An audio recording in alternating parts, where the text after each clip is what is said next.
আজ 19শে জ্যৈষ্ঠ বাবার তিরোধান দিবস। 1890 সালে ঠিক 19শে জ্যৈষ্ঠ আজকের দিনে বাবা দেহত্যাগ করেন। তো বাবার জন্য পুজো দেওয়ার জন্য আমি আজকে সন্ধ্যাবেলায় চলে গেলাম মিষ্টির দোকানে। সত্যি কথা বলতে আজকের দিনটার কথা আমার একদমই ভুলে গেছিলাম। আমি একটু সুন্দর করে আয়োজন করে বাবার পুজোটা করতে চেয়েছিলাম, কিন্তু তো আমি সেভাবে করতে পারিনি। কিন্তু বাবার জন্য এই সামান্য আয়োজন, আর দেখো আমি বাড়িতে ফিরে চোখ মুখ ধুয়ে ড্রেস চেঞ্জ করে এবার বাবার পুজোয় বসবো। তো কে কে আজকে লোকনাথ বাবার পুজো করেছো আমাকে কমেন্টে জানাতে একদম ভুলো না। তো দেখো আমি এই যে পুজোর জন্য বাসন মেজে নিয়েছি, তারপর এই যে মিষ্টি দই আম এগুলো রেডি করে নিয়েছি।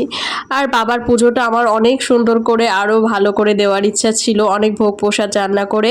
এই যে এখানে আমার গোপাল বসে আছে, তো গোপালকেও রাত্রেবেলা পুজো দেবো আর বাবার পুজোটাও দেব। তো আমার একেবারে মনে ছিল না, এর জন্য আমার মনটা অনেক খারাপ লাগছিল, কিন্তু সামান্য আয়োজন বাবার জন্য যা পারলাম খুব ভক্তি করে বাবাকে পুজো দিলাম। তো এই যে 5 রকম মিষ্টি এনেছি, চিড়ে প্রসাদ দই আর যা যা আছে, এবার মিষ্টিগুলো আমি একটু সাজিয়ে নিচ্ছি। 5 রকম মিষ্টি দই আর চিড়ে আম এগুলো আর কি, খুব সামান্য আর কি। গোপালের ভোগটাও রেডি করে নিয়েছি, কারণ রাত্রেবেলা গোপালের পুজো দেওয়াটাও বাকি আছে। তো আমি চন্দন বাটছি, তো একেবারে বাবার ভোগ আর গোপালকে একই সঙ্গে দিয়ে দেবো রাত্রেবেলা। তো একে একে আমি তুলসী পাতা সমস্ত ভোগে দেব। আর বাবাকে আজকে আমি মন থেকে কি চেয়েছি তোমাদের সঙ্গে সেটা কিছুটা হলেও আমি বলবো, তো তোমরা ব্লগটা দেখতে থাকো। বাবার প্রিয় খাবার তো মিষ্টি, আর আমি সেটাই আনতে ভুলে গেছি, মানে একেবারে ভুলে গেছি। তখন মোটামুটি 8টা সাড়ে 8টা 9টা বাজতে গেছে। আমি পড়িয়ে বাড়ি এসে তারপর পুজো দেওয়ার জন্য বাবাকে প্রসাদ আনার জন্য গেছি দোকানে। এখানে আমি ধূপকাঠিগুলো একটু ধরিয়ে নিচ্ছি। তো আমি না একেবারে ভুলে গেছি যে মিষ্টি আনার কথাটা, কারণ বাবা তো প্রিয় খাবার মিষ্টি। আমি যে তখন বলবো, আমার ভাইও যেতে পারেনি তখন, কারণ ভাইয়ের শরীরটাও ভালো ছিল না। তো তাই আমি আর মিষ্টি আনতে পারিনি। তো আমার একটু মনে হচ্ছিল যে হ্যাঁ মিষ্টি প্রসাদ দিলে ভালো হতো। যাই হোক, তো তোমরা আজকে কে কে পুজো করছো আর কে কে বাবা লোকনাথের ভক্ত আছো আমাকে একটু জানিও। আমি কিন্তু বাবা লোকনাথের জানি না কত বড় ভক্ত বা কিছু সেরকম নিজেকে আমি বলতে চাই না, কিন্তু আমার বাবা লোকনাথের উপর প্রচণ্ড বিশ্বাস, ছোটোবেলা থেকে বিশ্বাস করি বাবা লোকনাথকে। কখনোই কিছু হলে আমি বাবা লোকনাথকেই সবার আগে স্মরণ করি। তো এই যে আস্তে আস্তে করে বাবার প্রসাদগুলো বাবাকে নিবেদন করছি আর কি।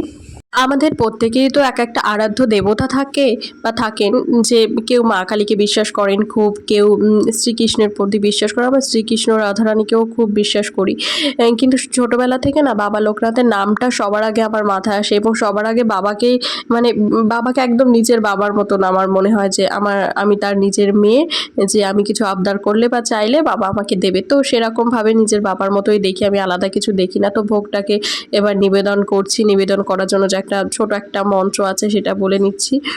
তো যাই হোক, এবার আস্তে আস্তে বাবার আরতি করছি প্রদীপ ধরিয়ে। তো তোমাদের এক একজনের আরাধ্য দেবতা এক একজন থাকে, বা তার প্রতি সব থেকে বিশ্বাস থাকে, বা তার প্রতি বিশ্বাসটা রাখলে যে নিজেদের আমাদের সব স্বপ্নগুলো পূরণ হবে। তো জীবনে প্রত্যেকটা মানুষেরই কিছু না কিছু চাওয়া পাওয়া আশা আকাঙ্ক্ষা আমাদের অবশ্যই থাকে, তোমাদেরও আছে সেটা। এবার আস্তে আস্তে আরতি করছি বাবা লোকনাথকে, গোপালকে। আর আমার পুজো দিতে কিন্তু বেশ ভালো লাগে, আমি তোমাদের আগের ব্লগেও বলেছি। তো এরকম ব্লগ দেখতে কি তোমাদের ভালো লাগে আমাকে কমেন্ট করে সেটাও কিন্তু জানাতে ভুলো না। আজকের দিনটা চাকলায় গিয়ে বাবার পুজো দেওয়ার ইচ্ছে আমার অনেক দিন থেকে, দেখা যাক সেই ইচ্ছেটা কবে পূরণ হয়। আর যেদিন হবে নিশ্চয়ই সেদিন আমি তোমাদের সঙ্গে ভিডিও করে শেয়ার করব।